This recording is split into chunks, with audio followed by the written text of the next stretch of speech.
C'est quoi être français? Jamais, durant l'ère contemporaine, on ne s'est autant posé cette question en terre de France.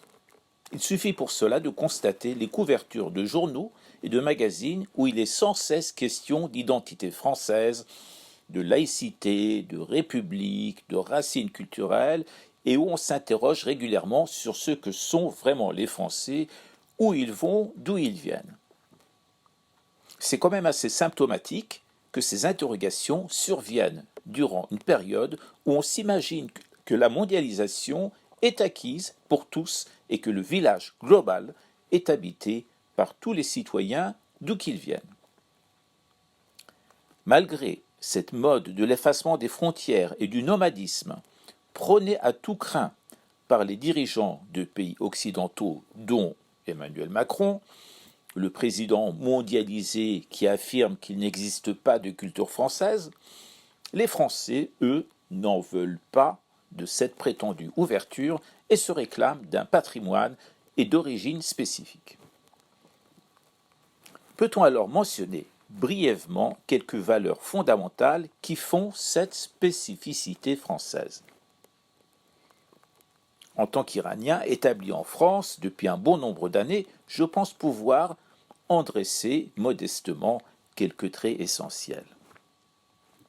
Il conviendrait de préciser, car ce n'est pas toujours évident aux yeux de tous, qu'être français, ce n'est naturellement pas uniquement se trouver en possession d'un passeport ou d'une carte d'identité établie par une préfecture ou un commissariat sur le territoire français.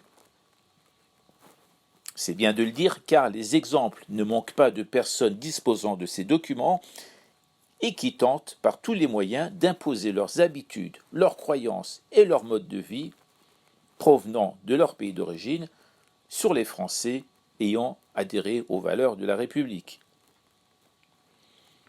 Les bases et les arcanes de la République française, on le sait tous, reposent sur les trois principes de liberté, d'égalité et de fraternité nés au lendemain de la Révolution de 1789. Des principes sur lesquels tout le monde peut tomber d'accord, sans nulle polémique, sauf au moment où il faudra les mettre en application au quotidien sur le terrain.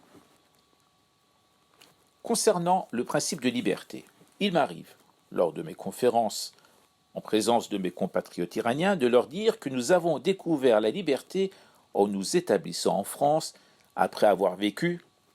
En ce qui concerne ma génération, je renvoie à l'époque du Shah d'Iran, sous l'emprise de régimes totalitaires.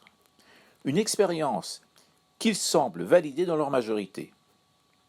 Pourtant, l'acquisition de libertés individuelles n'entraîne pas toujours, loin s'en faut, l'acceptation de la liberté pour les autres. Ainsi, il arrive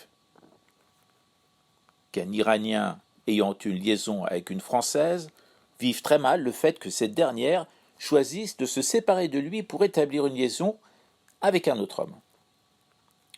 Notre Iranien trouvera alors normal d'agresser son ancienne compagne et de l'insulter copieusement au nom d'une sorte d'appropriation naturelle de la femme par l'homme qui est pratiquée dans son pays d'origine.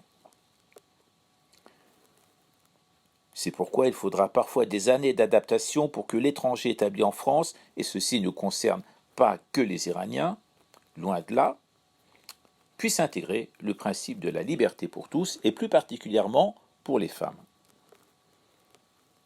En ce qui concerne le deuxième principe, la France est le berceau d'une pensée et d'une conviction qui voudrait que tous les êtres humains, quelles que soient leurs conditions et origines, se situent sur un même pied d'égalité. Cette particularité des valeurs françaises veut que l'homme, et la femme bien entendu, soient au centre de toutes les attentions et de tous les égards d'une société sans aucun critère de classe ni d'appartenance à une lignée ou à une origine. Vous ne bénéficierez pas d'une considération supérieure sur votre voisin parce que vous serez descendant d'une famille aristocratique ou fortunée ou appartenant à une caste militaire, d'intellectuels, d'artistes célèbres ou de curés. Je me souviens, en ce qui me concerne, de rencontres avec des Iraniens durant mes premières années de séjour en France, qui demandaient à connaître mon nom de famille, afin de pouvoir me situer socialement par rapport à ce qu'ils étaient ou croyaient être. J'ai tendance à dire et à répéter, sous une forme un peu humoristique, certes, à des amis français, afin qu'ils puissent réaliser à quel point mes compatriotes attachent de l'importance à leurs ascendances réelles ou imaginaires, que la moitié des Iraniens se dit descendant de rois et l'autre moitié se dit descendant de prophètes. Voici pour le volet égalité. Quant à la fraternité, le troisième volet, c'est un vaste débat puisque la règle du chacun pour soi et sa famille et ses proches et sa corporation et ses amis et sa caste et ses coreligionnaires et son milieu d'origine prévaut largement dans mon pays d'origine et que l'État-providence veillant sur la fraternité des citoyens n'y est pas encore acquis, loin de là. En France, l'individu, toujours au centre de toutes les attentions, n'est jamais isolé de la communauté.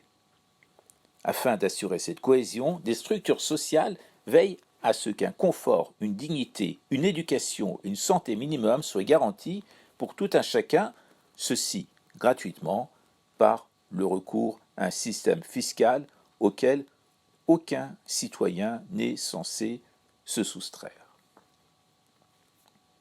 Mais rien n'est jamais acquis, de manière définitive, puisque ces dernières années, j'ai été témoin de l'appauvrissement autant culturel que matériel des Français au profit d'une oligarchie qui ne dit pas son nom et que, ces derniers mois, le mouvement des Gilets jaunes n'a eu de cesse de dénoncer.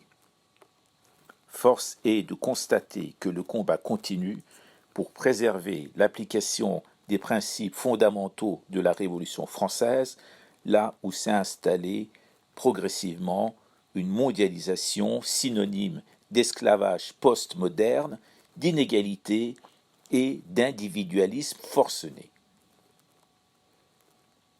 Et voilà, tout est dit.